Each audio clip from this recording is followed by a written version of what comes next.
Let's go! Sobrang aga natin ngayon. 7:16 na mga tol.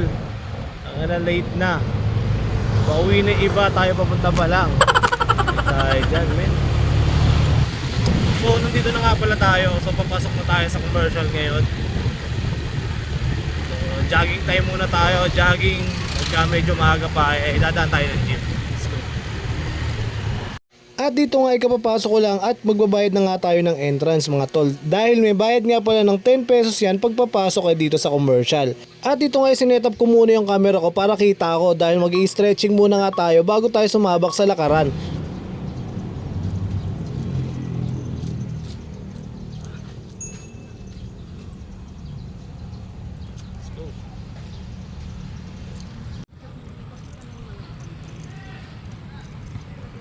So yun mga tol, pagdating ko nga pala ng commercial, hindi ako agad tumatakbo. So unang ikot ko is naglalakad muna ako. Kasi dito palang hihingaling ka na eh. Hindi, pero ano yun, siguro nakasanayan ko na lang dun. Yan. So yan, walk lang muna tayo. So hanggang kalahati. Kasi target natin dito is makatatlong ikot tayo.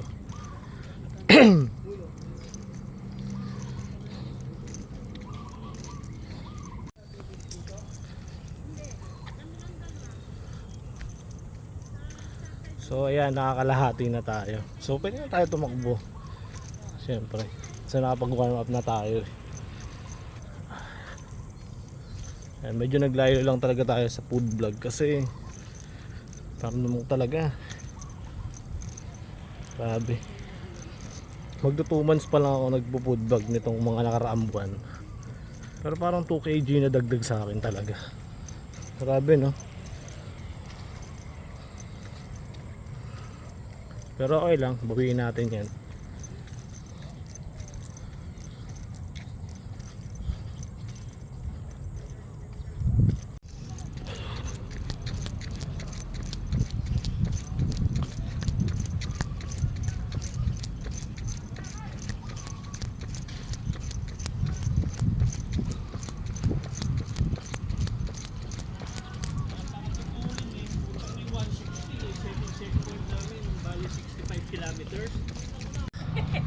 After 1 hour naka-apat na ikot tayo guys.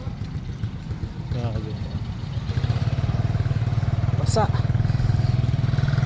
So pauwi na tayo. Let's go. At after nga natin mag-jogging, ito yung almusal natin. Meron ng abukado, itlog, at syempre meron tayong lugaw. At bumili na rin nga pala ako ng lumpia. Kasi ito talaga yung paborito kong kapartner ng lugaw pag kumakain talaga ako. At syempre uunahin natin tong abukado kasi nga ito yung masarap para sa akin. Kailangan kasabay talaga yung abukado na yan. Syempre nilalagyan ko ng konting asukal yan pero hindi masyadong matamis.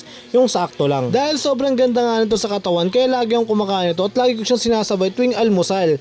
Kaya kayo, kumain din kayo ng avocado para maging healthy din kayo. At dito ko na nga tatapusin yung vlog ko na to. Kaya hindi ka ba nakapollow sa aking page, ipollow mo na yan mga tol. At pakilike and share na rin tong video natin na to. So ingat kayo lahat and yo, peace out mga tol.